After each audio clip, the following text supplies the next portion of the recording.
മെസ്സിയുടെ പെർഫോമൻസിനും ലോകവ്യാപകമായി കിട്ടിയ പിന്തുണയിൽ ലോകം തന്നെ ശ്രദ്ധിച്ച പിന്തുണ കൊടുത്തൊരു സംസ്ഥാനമാണ് കേരളം. കേരളത്തിലെ ഫുട്ബോൾ ആരാധകരുടെ എല്ലാവരുടെയും ആ ആവേശത്തെ അർജന്റീനൻ ഫുട്ബോൾ അസോസിയേഷൻ ഇന്ത്യയിലെ കേരളത്തിലെ എടുത്തു പറയുന്ന തരത്തിലുള്ള ആരാധന, അവരുടെ ഇഷ്ടം പ്രകടിപ്പിച്ചൊരു പൊതുസമൂഹമാണ് കേരളത്തിലുള്ളത്.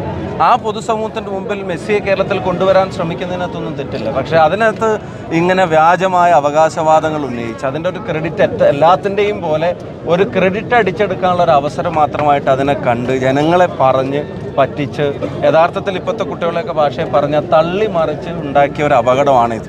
ഇപ്പോൾ ഇത് അർജന്റീനൻ ഫുട്ബോൾ അസോസിയേഷൻ തന്നെ പറയുന്നു കരാർ ലംഘനം നടത്തിയത് കേരളത്തിലെ ഗവൺമെൻറ്റാണ്.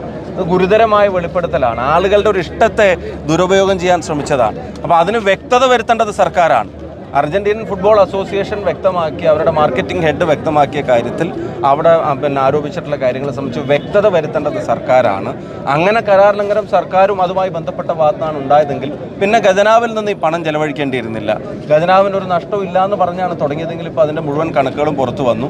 അങ്ങനെ സർക്കാരിൻ്റെ വീഴ്ച കൊണ്ടാണ് അതില്ലാതായതെങ്കിൽ അതിന് വ്യക്തത വരുത്തണം. ആ വ്യക്തത വരുത്താൻ കഴിയാത്ത പക്ഷേ പൈസ തിരിച്ചടക്കാൻ CPM തയ്യാറാവണം, ഖജനാവിലേക്ക് തിരിച്ചടക്കാൻ തയ്യാറാവണം. കാരണം ഇവരുടെ വീഴ്ച കൊണ്ട് പിന്നെ പിന്നെ തടസ്സം നേരിട്ടതാണെങ്കിൽ മെസ്സി കേരളത്തിലേക്ക് വരണം എന്ന് ആഗ്രഹിക്കുന്നുണ്ട് ഫുട്ബോൾ പ്രേമികൾ. അവരുടെ ആഗ്രഹത്തെ പൊളിറ്റിക്കലി മിസ്യൂസ് ചെയ്യാൻ പാടില്ലായിരുന്നു. ഞാൻ ഒന്നുകൂടെ ആവർത്തിക്കുന്നു, ഇത് ഈ തള്ളിമറിച്ചുണ്ടാക്കിയ അപകടമാണ് എന്ന് പറയാതിരിക്കാൻ കഴിയില്ല.